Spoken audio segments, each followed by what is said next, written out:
Hello and welcome, this is Eagle-Eye621, and what you see behind me is an unbreakable security door. Now this does not include griefing. If there is some interest, I can do a follow-up that deals with destructive entry measures and how to prevent those as well, but this is for more friendly servers or if you can lock out certain areas to prevent griefing on your base. And what you see here looks pretty straightforward. We have a door, button up here, button in here. You can see that you can click these buttons and nothing happens. And the biggest security flaw on most of these doors is if you throw a lever here, it actually doesn't do anything. So this is not going to be an effective way to gain entry. The only thing that you can mess with is this right here. It's a little dropper. You can see we have a place to put things, but nothing happens. And the only way to make something happen is if you have the right key card, just like this. And the reason that this is unbreakable is that in order for this to work, not only do you need to pick the right item, but you also need to have the right name on it. And only when you have the correct item will the door now open, allowing you to take your security card back. You can walk on in, and then you can close that door behind you, and you can keep all of your safe items in here. Yours might want to actually have a roof, that'd be helpful. What kind of precious items do we have? We have our perfect tools and weapons. We have some god armor. There'll be links in the description. And yes, the most important message of all. And in this particular design, we have a temper evidence switch. And you can see right here how many times people have tried to get into your door. Subtract 1 for your entry. And you can see that it does look like somebody was trying to get in. And then we can put these back in here to reset our counter for next time. Then when we want to leave, we open the door, walk out, and close it behind us, and it remains locked again. Now, technically, it is true that this is breakable. It may take you to the heat death of the universe and beyond to guess the right combination, but it's technically true, which is the best kind of true. So at the end of the video, I will show you how to make this actually impossible for anybody to break in if you want to be really unfair. Now let's see how to build this and what you're going to need. You're going to want some stone blocks of any kind of solid blocks you want, specifically a metal door. You're going to want 4 droppers, 2 comparators, 2 redstone repeaters, a torch, a single hopper, 7 bits of dust, a barrel, and 4 buttons. They don't have to be wood. I just like it because it stands out a little better. You're going to want some just random items. I like blocks as well. You're going to need an anvil and some items to rename to make your key. Let's get that into the inventory and get started. And you're going to want to start with your dropper. Now, if your door is going to be on this side, you want your dropper to face away from that door.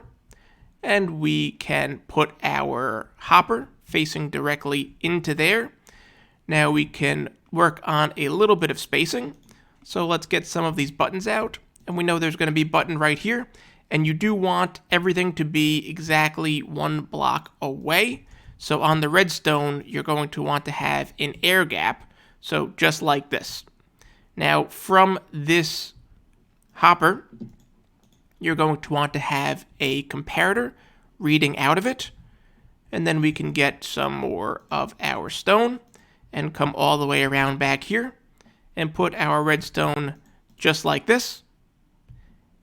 And then we're going to have a redstone torch connected to this block, which the redstone is over. And then as our evidence tamper, we're going to put another dropper facing down. We can get that angle, and our barrel right here. And here you can put in your random items, which will be dropped into this barrel to tell you how many times the button was activated.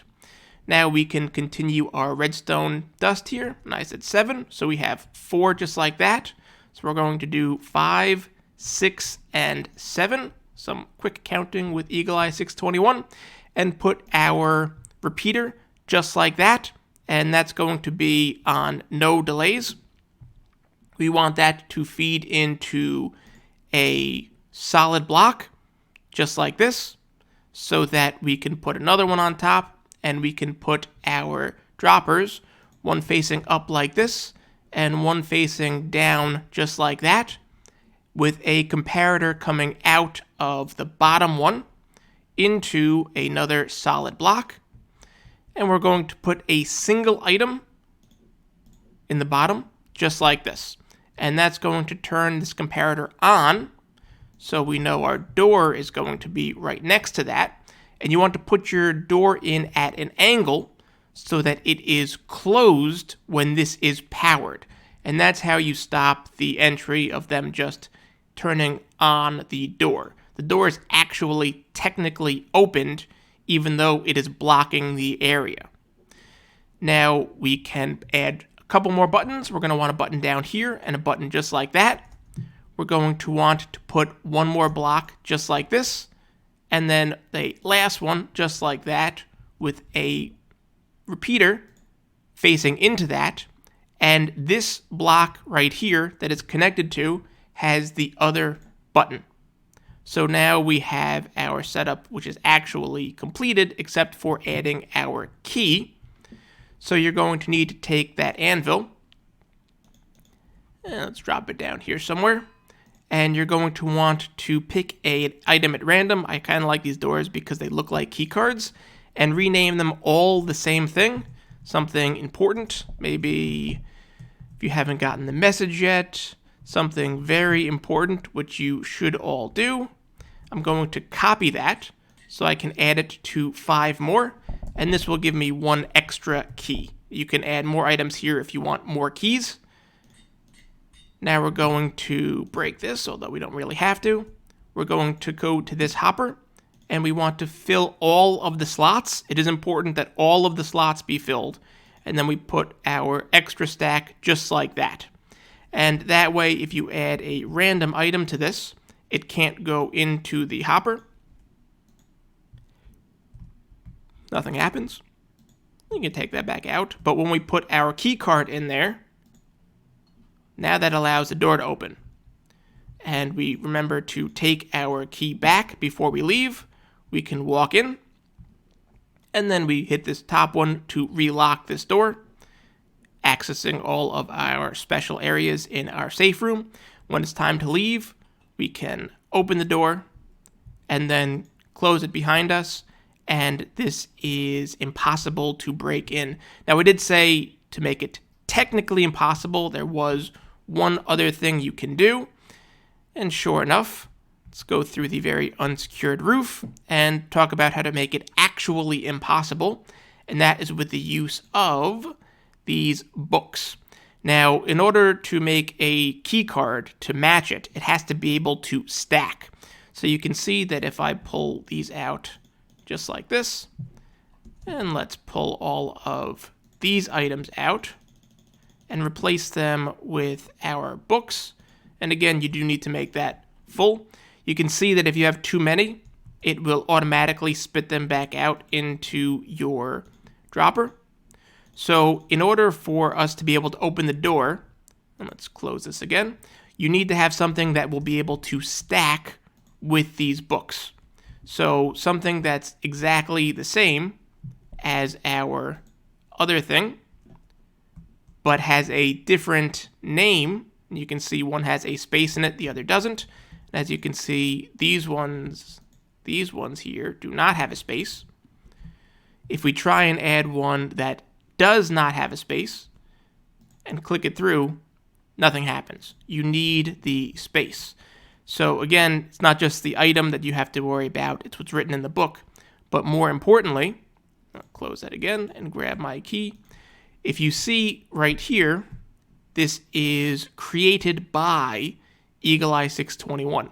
Anybody else that makes a book or tries to copy a book, it will not have that tag on it and it will not be able to stack.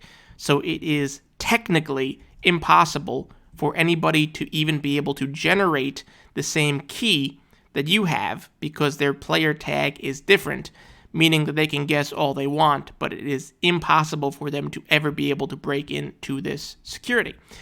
And as I said, that is all there is to it for this non-griefing style server. If there's some interest, comment down below. I can get into how to prevent people from getting in pickaxes and TNT and other sort of destructive methods that you do need to defend against if you're on more of an anarchy type server. If you found this video interesting, I would appreciate that like. Maybe even consider telling one of your friends or your favorite Minecraft YouTuber to see if they will build this in their world. And for more videos like this, do be sure to subscribe.